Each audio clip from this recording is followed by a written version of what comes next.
All right, everybody, welcome. What's going on? Welcome to the statement. You already know, as usual, it's me, your boy Manny. In the cut, we got Mr. Boy Grady, What up, everybody? and we got the main man, Zavi. What's up, fam? What's going on? What's going on? All right, so today, speaking of, the main man, the main boy, we got to go ahead and talk about the main teams in the NFL. So, yes, right now, currently is Sunday, and there are teams playing, but through the season so far, we have seen a lot of teams play well. We've seen a lot of teams play like shit, and we've also seen a lot of players go ahead and get hurt. Um, so, granted, yes, a lot of these players could go ahead and get healthy. A lot of these players could be out for the season. But so far, through everything that we have seen, who do we have representing the NFC and the AFC in the Super Bowl? Lex, I'm going to start with you. 49ers, and the way that people are dodging hits on Patrick Mahomes, I'll say the Chiefs. Okay, so you got the Niners and the Chiefs. Grady, what about you? Honestly, I was 49ers was a definite. For AFC, yeah, I know honestly, like right now on paper, 49ers Chiefs Super Bowl.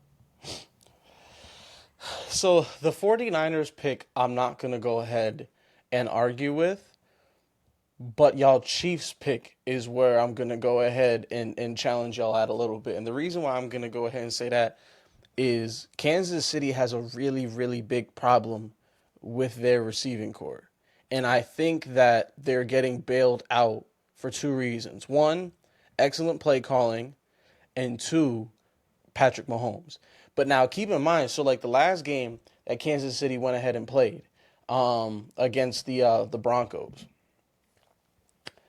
The Broncos secondary outside of Pat Surtain, okay, Justin Simmons too has been playing well, but the Broncos defense as a whole hasn't been this year what they were in years past. Agreed. And Kansas City really couldn't get shit going. Like in this last game, bro, they only scored one touchdown. Yeah, they had 19 points when it was all said and done, but that was because they had four field goals. But 19 though, exactly. That's a low. That's a terrible day for Kansas offense. But when you think about it though, offensively, as an offense, they only scored one touchdown on the Broncos. Bad day. Their best receiver is MVS. We already know what Kadarius Toney is. He's basically, the J.R. Smith of the NFL, where he's like really fucking good, but he's also like inconsistent as hell in certain moments. His highs are really high, but his lows can also be really low. Like that's kind of how Kadarius Toney is. And they don't really have a great receiving core at all. Like if MVS is your best option, like think about it. Marquez Valdez-Scantling isn't even as good as Cincinnati's third option, Tyler Boyd. They get no separation on offense as receivers, and they solely rely on play calling and the ability to get open once Patrick Mahomes leaves the pocket. Because I'm telling you right now, when Patrick Mahomes drops back and he's just in normal, pocket passer mode, looking for a receiver to make some type of space for him to fit a pass in there and throw him open, he can't do it at all. Like he's really not getting no help outside of Travis Kelce and then his running game. Like thank God they have Isaiah Pacheco running how he's running this year. Which let me stop you by the way. I'm a big I look. I'm not really a fan of anybody else except the Giants, which is that's a story for another time. Yeah, fuck him. A story for another time how I feel about that. But anyway, I do really, really like Pacheco a lot because he's such a great option. First of all, he's very versatile. He can kind of do it all. You line him up, in the slot, perfect. Line him up in the backfield, perfect. Because again, he is categorized as a running back. Yeah. Remind me, yes. Yeah, he's a running back. But he's not though. Like he's almost like a slot. I view him as a slot receiver. Like I view him as like a slot receiver playing running back. He's just so shifty. He's so quick one off his routes with his routes too. He's a really really good route runner. I think as a running back, but I feel Kansas like City doesn't even use him like that. When it comes to their passing plays out of the backfield, they use Jerick McKinnon for that. I don't know, man. Pacheco's a pure runner because of how hard he runs. Well, Like that's he's your run through the tackles running back. I don't know if they use him out wide like that. maybe I'm thinking of it more last year then, because I'm pretty sure they had him in the slot every now and then last year. Well, I mean, yeah, when they would want to shift from, like a 2x2 to where they would want to go empty and then have like, him on the short side somewhere. True. Either way, he's a good addition. Obviously, that's a Rutgers kid, so all these New Jersey people, y'all love him, but Facts. And he Puerto Rican. Shout out. all right, so then look, so we've been bashing Manny. You agree with us on the 49ers pick, which we'll talk about in a sec. You don't agree with us on the Chiefs. No, I don't. Who is your AFC heavyweight? Okay, so right now, the team that I'm actually most confident in to represent the way that they're playing right now is the Dolphins. Like, when you go ahead and look at it, bro, their offense, it's performing at a level that Miami hasn't performed at for a very, very long time. And on top of it, they're well balanced as a team, as always. They have a really good head coach right now, Mike McDaniels, who just has that whole engine firing on all cylinders there in Miami. And number 3, and honestly, the most important thing, when have we ever seen Tua play as confident as he's playing right now? This is easily the most confident Tua Tagovailoa has ever played in his career. Thank God he hasn't been getting hurt. Now look, I'm not hopping on the Tua train. Like I'm not going ahead and saying that Tua is one of the top QBs in the league right now. But his numbers and the way that he's playing right now, statistically, this year he's one of the best quarterbacks in the NFL. Statistically. Well, yeah, yes, I agree. And then they have Mr. X Factor in Tyreek Hill, and then his little mini-me in Jalen Waddle. And then don't forget, Raheem Mostert is right there in the backfield. And then they got that new rookie, H.A., I think his last name is. Ache. Yo, they're firing on all cylinders. Their offensive line could use a little bit of work, but they're holding up just well enough because Tua gets the ball out of his hands fast. I was honestly going to agree with you. My second pick, or like my only other name that I could have thought for the AFC title game, right now, are the Dolphins. I'm not entirely sure how long. I don't want to call this a stint because, again, they're doing everything right. It's not like they're getting lucky or, other teams haven't been playing bad. No, they've been kicking ass. They've been doing a great job. I'm just curious how long this is going to last. Because, look, end of the day, you said they're not the greatest O-line, but they're doing their job. Yeah. But how long are these, doing their job kind of guys going to be able to last? Because, this is where, though, this will separate between the great and the just doing their job kind of linemen. The Eagles O-line, as much as I hate them, they'll be able to do that shit every single day for 17 weeks. The shit they do week 1, they'll be able to do. You said the Eagles? Yes. That's another thing I wanted to go ahead and talk about. Why have we just completely discounted the Eagles from representing in the NFC? Because they're undefeated too. Me personally, I think the 49ers is a better football team. We'll get there. Look, in this week, Debo and Trent Williams both got hurt. Correct. Well, look, we'll get there. We'll get there. Dolphins, though, again, I just don't know how long this could last. And again, I don't want to take anything from Tua. I've been watching him obviously since college. He's a good quarterback, and he's playing his fucking heart out right now. He is. It also helps a ton when you have a receiver like Tyreek Hill. Yeah. Because honestly, he's literally a human cheat code. Bro, end of day. Really, end of day, you just send Tyreek on a either double move seam, stop and go, sluggo, post corner combination. you're not guarding him in a one-on-one press man coverage. You're not doing that. Like you're not doing that.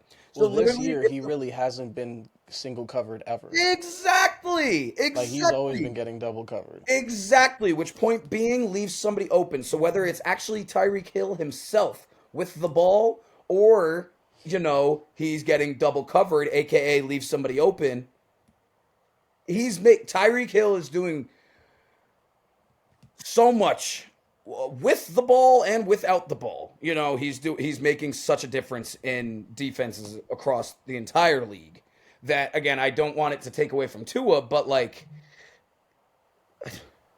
No, Tyreek has definitely gone ahead and helped too. But like we've seen that across the board from quarterbacks time and time over again. They finally get a pure number one type receiver and it like launches them into a different stratosphere of production. Like it was the same thing with Jalen Hurts when he got AJ Brown, Josh Allen when he got Stephon Diggs, Dak Prescott when he first got Amari Cooper. Like, we've seen, quarterbacks finally take that huge leap when they get that security blanket that they've been, like needing for a certain amount of time. Guys like Patrick Mahomes, the second he stepped on the field, he had his security blankets because he walked into the team with Tyreek and Travis Kelce. But outside of the Chiefs and the Dolphins, because we brought those two teams up, what are the odds that certain teams like Cincinnati, Buffalo, or Baltimore work their way into the Super Bowl picture? I think Buffalo's right there. You don't think Buffalo be choking too much? Nah, I think they're right there. I think they picked up after their week one fuck up, and like they dominated the Dolphins. The Dolphins, your number one pick, right, or your secondary pick for AFC. I mean, they dominated them. But then they lost the very next week. I don't think it's something to worry about. I think when it matters, they'll be able to pull through. I mean, they only lost last year because of a fucking ruling. Yeah, I mean, okay. So what about Cincinnati then? Nah, Cincinnati, you're not giving them no hope. it's not too much. It's too much. It's too much to overcome. So then what about a healthy Baltimore? I think so. I think they just need to smooth out their wrinkles right now because they're placing all their bets on Zay Flowers right now too. He's been playing very well. And I mean, but exactly. now also one thing that I have noticed with Baltimore, I think it was last week, their drops were ridiculous. Like Lamar has advanced very well as a passer since he came into the league. And last week he was going ahead and he was making some great throws, and it was probably the worst aiding performance I've ever seen from a wide receiver group in a single game. Like, dude, fucking Zay was dropping passes. Mark Andrews dropped a pass. Rashad Bateman was dropping multiple passes. And these were passes that were like either hitting them in the hands, going right through them. It was really embarrassing when you go ahead and put it down. And it's one of those things, bro, where it's like, is Baltimore cursed or something? Because even when they do get adequate help, that help doesn't necessarily go ahead and play. And Odell really hasn't been much of a factor since he's walked into Baltimore. I know he was hurt either like 1 or 2 weeks, but even then, like, he hasn't really been putting up like mind-boggling numbers. He gets like 3 or 4 receptions a game, and then that's kind of it. With Odell specifically, I kind of hate to say it, like he's on the upper echelon. He's on like the older side of the NFL now. Yeah, I think injuries have aged him. And again, I love Odell. Obviously, like why the hell I love him. Like I saw him in his prime. I got him in his best. I got the years in his best, in my opinion. So I love him to death. But that was almost 10 years ago now. You know what I mean? Like he's seasoned. He's real seasoned, and I mean this in no disrespect, but it's just like eventually everybody's time comes. Everybody's time comes. And unfortunately, I just think with Odell, again, because you have these new star-studded talents and like Zay Flowers and whatever. And like that's just how it's how the industry works. You know what I mean? You're a star throughout your young and Your younger years, your beginning years, your middle years, you could still be great. You could still be great. And then as you get older, especially in the NFL, like it's like your body just doesn't move like it did when it was Yeah. 25.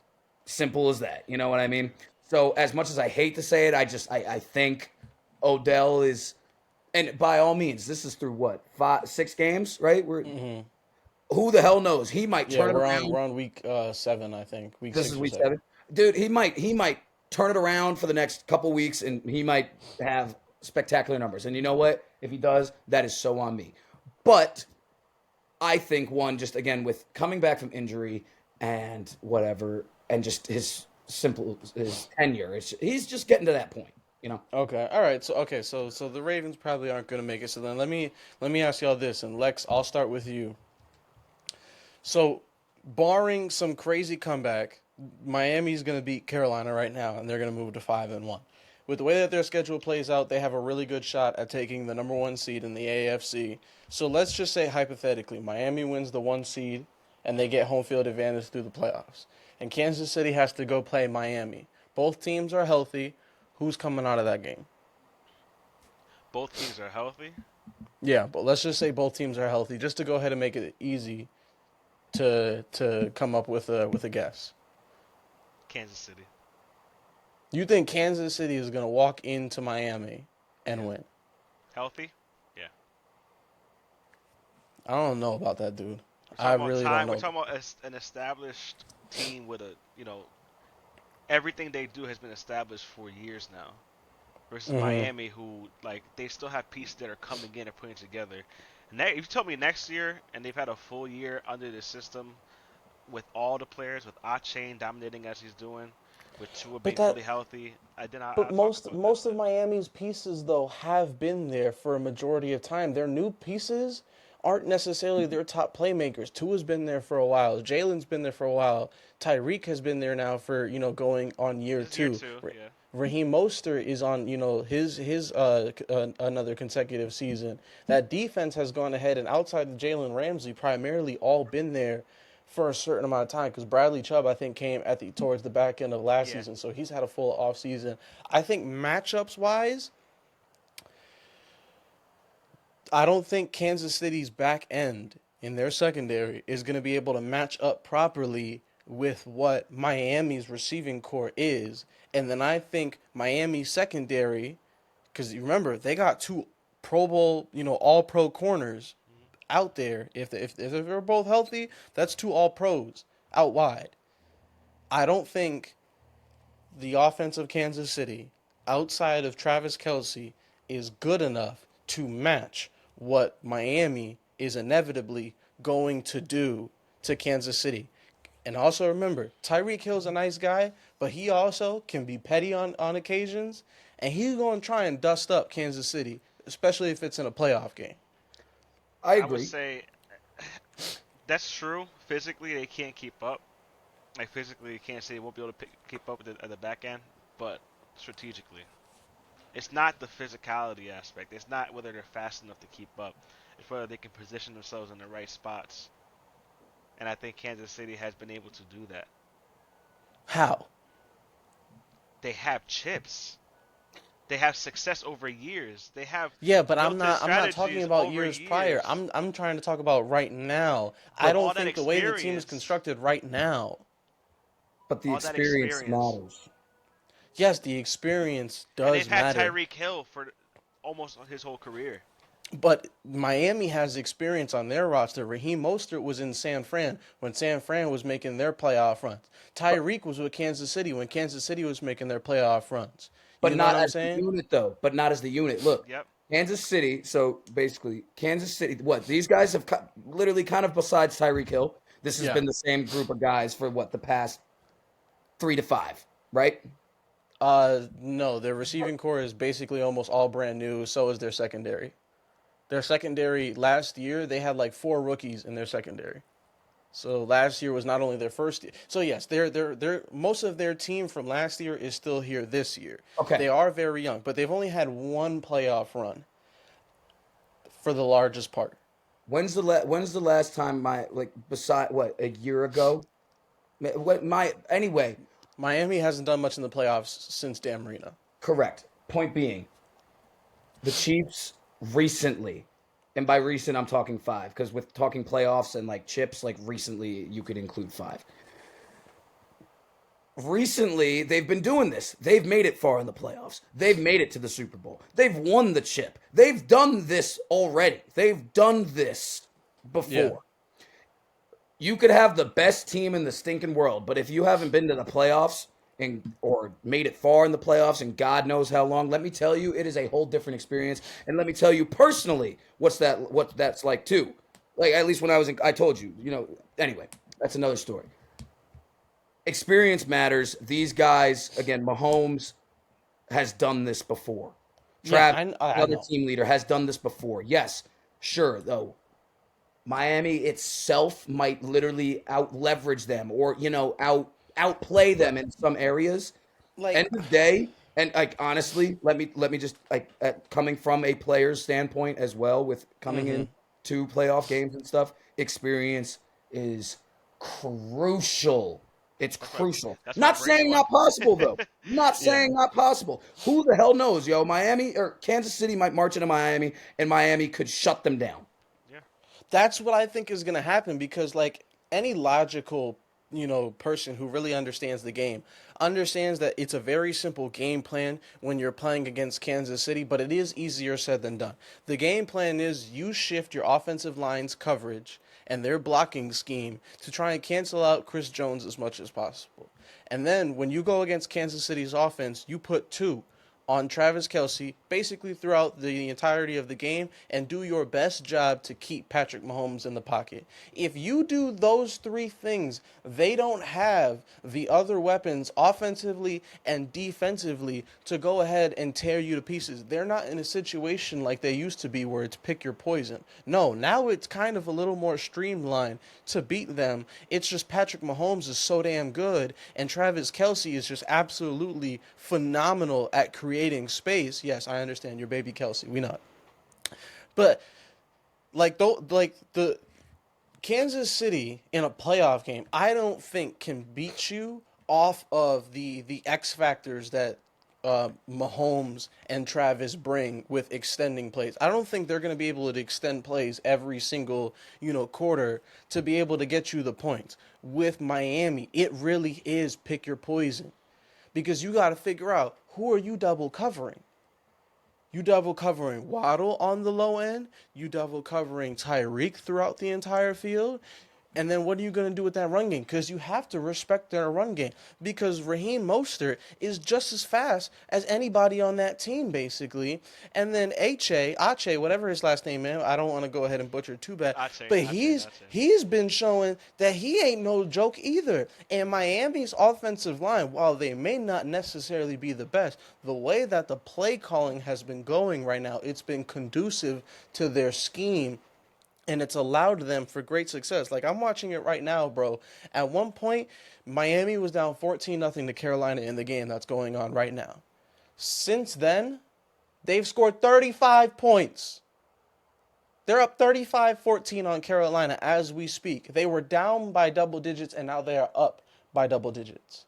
I'm telling you right now, Miami's offense, as long as Tua is healthy, from what I see this season, matches up way more favorably to Kansas City than vice versa. And I think that unless the game is played in Arrowhead Stadium, I don't see Kansas City beating Miami. Now going to the NFC. Wow. Going to the NFC. Wow.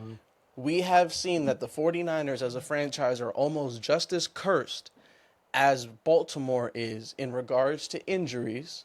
They have the injury bug in San Francisco, so later deep down in the season, unless San Francisco is fully healthy, I don't see them beating Philly. Philly was my Super Bowl pick at the beginning of the year. I thought that with the amount of pieces that they were bringing back, with the pieces that they got in the draft, basically they just stole Georgia and brought them over to the NFL. I think that whichever two of those teams is healthier, I think comes out of that game. And unfortunately, San Francisco has a terrible injury bug because as we've been speaking, I've been looking at notifications. Christian McCaffrey came out of the game at one point due to injury. He's back now, All right, good. but Like that. you're the best left tackle in football. He's out with questionable with injury. One of the best slot receivers in well, not slot receivers, but one of the best just Swiss Army knives in football, in Debo Samuel. He's out right now with a shoulder. And then another one of the best Swiss Army knives in football, Christian McCaffrey, got a little nicked in this game. It's week 6. There's 18 weeks. We are a third through the season, and we have already seen all this, just catastrophe. And now also, when we go ahead and let's look at a matchups perspective again. Who do you like more, Brock Purdy or Jalen Hurts? Give me a quick answer, Jalen or Brock? I like both. I can't. I love Brock Purdy's story, but I really, really I love Who's Brock. a better quarterback? Okay, thank you. I think Jalen Hurts is a better quarterback. Okay, cool. Who has a better offensive line? San Francisco? Oh, but who cares about that, though? Who's the better quarterback or not? This is why you're only making an argument for why I love Brock Purdy's story that much better. Brock Purdy was drafted Mr. Irrelevant, bro. Mr. Irrelevant is the last pick in the draft. You're meant to be forgotten in that world. As Mr. Irrelevant, you are meant to be drafted in the NFL, make a decent contract, get your name famous again over and over again as the draft years go by, retire happy, whatever. He's making a fucking name for himself. Oh, and we lost you. No, I'm still here. It's my battery. All right, whatever. We'll cut all this. I like Brock Purdy. You like Brock Purdy too, right? I love Brock Purdy. Brock Purdy's tough as hell. When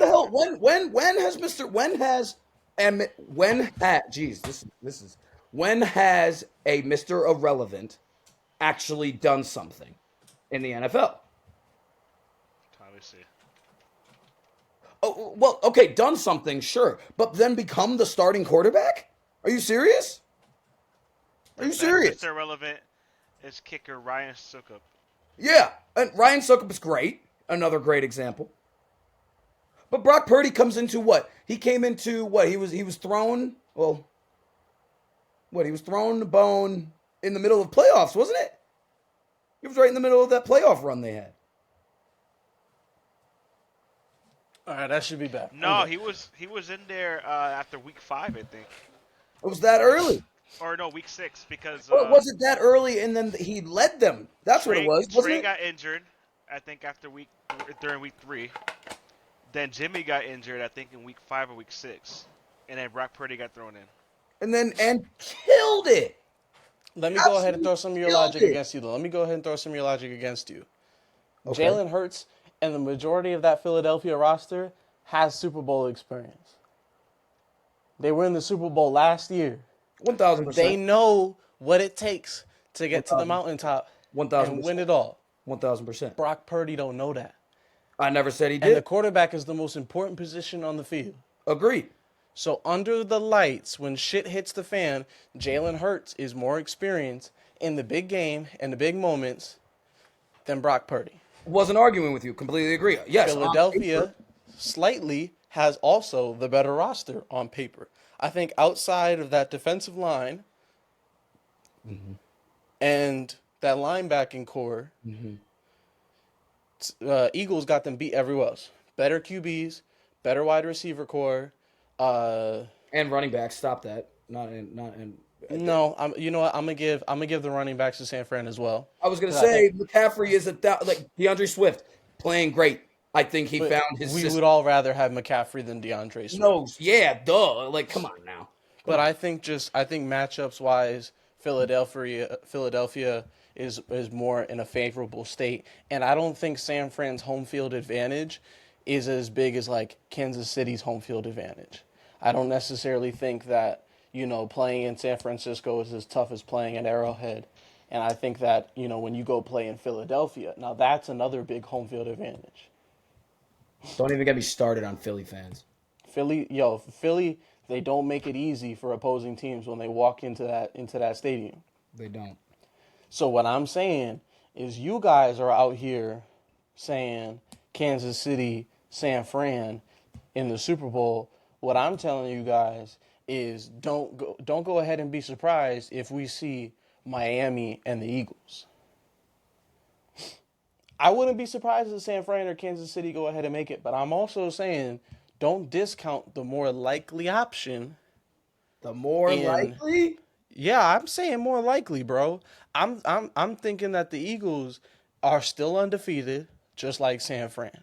I'm thinking that Miami offensively is playing better than they've played in the last 20, 30 years.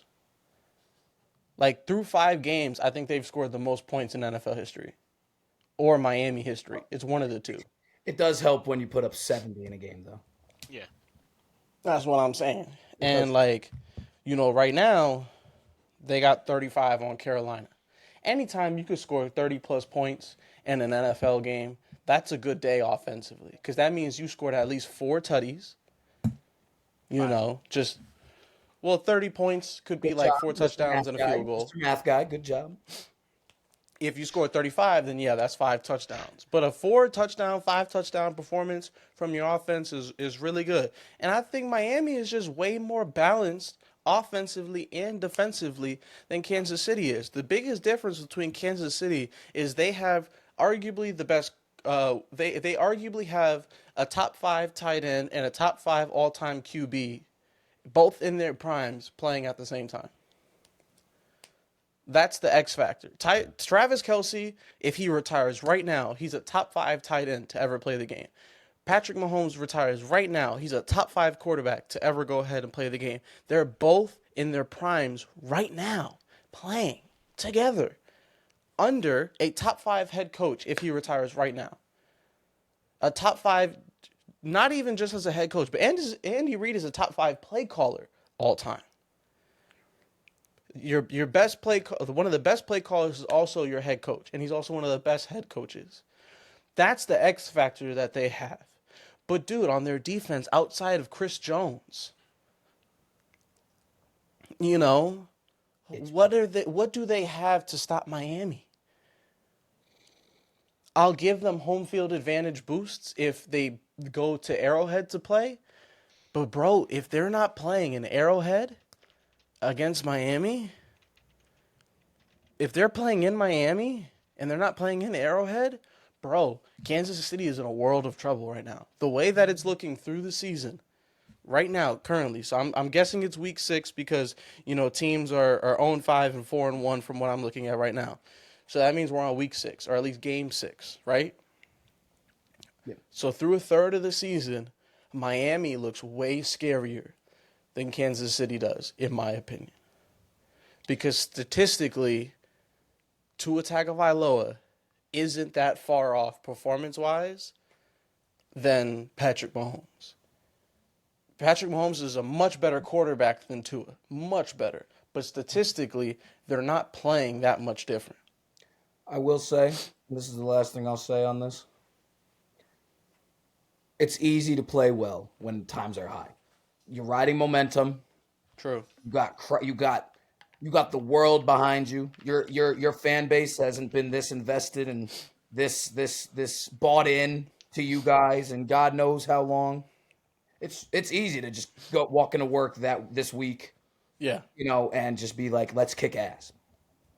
True. And it's also not the postseason. So What's really going to show, and what I'm excited to see, is how bought in this team is, because they have success right now. yeah. But let's check in 5 weeks. Yeah. Let's So see if like they've look. gone through resilience and grit and struggles with injuries.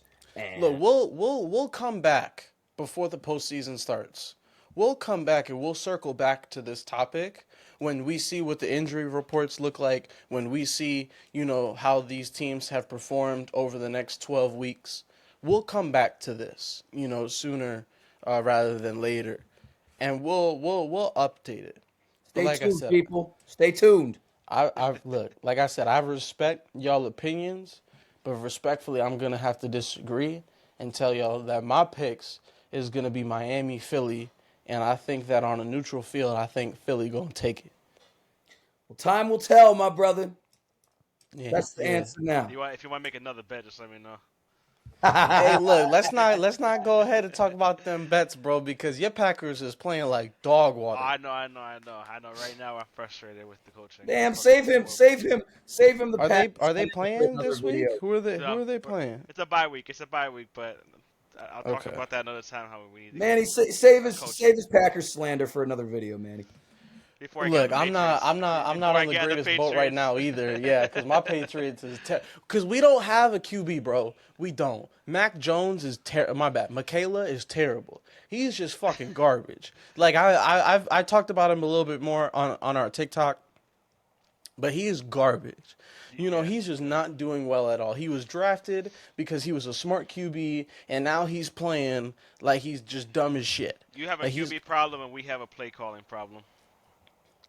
Well, I think you also have a Jordan Love problem, I but think- it's not. Nah. He's not as bad as Mac Jones. Oh no. We'll I'll talk take about it. Jordan We'll talk Love about it. over Mac Jones, We'll truthfully. talk about Jordan Love. We'll talk about Jordan Love and how he's being limited.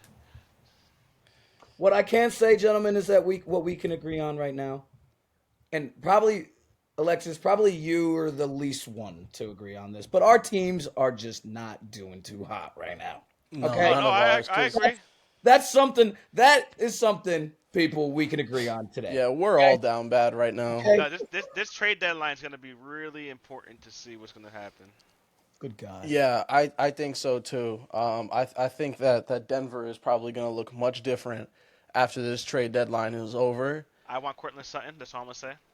I want to see where Kirk Cousins ends up because remember, he has a no trade clause. So if they get rid of him, that means he has to waive the no trade He has to clause for agree a to the specific same- team. Mhm. So we'll see how that goes. But hey, look, I appreciate y'all for going ahead and watching the episode. Don't forget to go ahead and follow us on some of the other platforms like, TikTok and Instagram at The Statement Podcast. And we'll go ahead and we'll see y'all soon. Say bye, my peoples. Peace. Peace out, people. Peace out.